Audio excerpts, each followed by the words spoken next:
Ini ada hal yang kemudian mulai muncul gerakan-gerakan supaya kita sama-sama bisa survive. Kita seluruh masyarakat Indonesia ini gotong royong untuk bisa selamat semuanya. Tidak ada yang kemudian menjadi korban. Prof sendiri melihat bagaimana? Iya, karena memang ini masalah bersama ya. Bukan hanya masalah yang dihadapi oleh sektor tenaga kerja, kemudian pengusaha, tapi juga pemerintah. Kami di kampus juga mengalami hal yang sama. Masyarakat juga mengalami hal yang sama, tenaga medis juga mengalami yang sama. Jadi semua sektor terkena dampak dari COVID-19 ini. Solusinya tentu semakin cepat kita memutus mata rantai penyebaran COVID, maka ekonomi bisa kembali pulih ya. Tapi pada saat yang bersamaan ada kerusakan ekonomi yang harus kita tanggulangi bersama.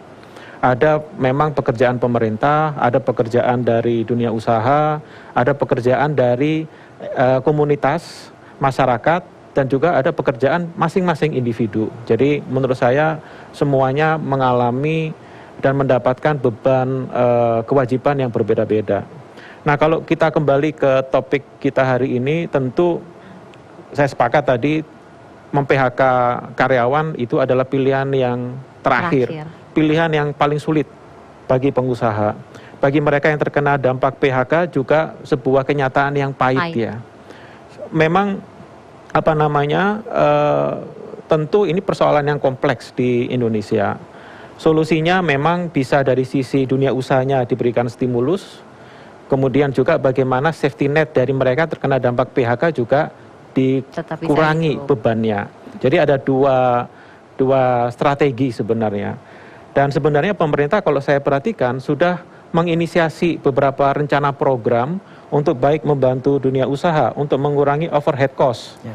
Rencana pengurangan pajak, kemudian juga ada aspirasi dari dunia usaha juga bagaimana kalau katakanlah listrik untuk industri juga bisa dapat keringanan dan sejumlah keringanan yang lain. Untuk apa itu? Agar beban dunia usaha tidak terlalu besar. Kalau beban dunia usaha tidak terlalu besar, mengurangi overhead, tentu PHK juga bisa diminimalkan. Nah, tentu dari sisi mereka yang terkena PHK, salah satu solusinya adalah safety net. Dan kalau saya perhatikan program Kartu Prakerja, memang ada dua skema ya. Ada upskilling kompetensi, skill, tapi juga ada elemen safety net.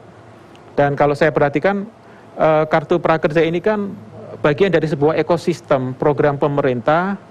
Mereka tidak stand alone, tapi kan juga ada program Keluarga Harapan, kemudian ada Bansos, kemudian juga ada BLT yang sedang dipersiapkan oleh pemerintah. Menurut saya kuncinya satu, kecepatan eksekusi dan delivery program-program dari pemerintah.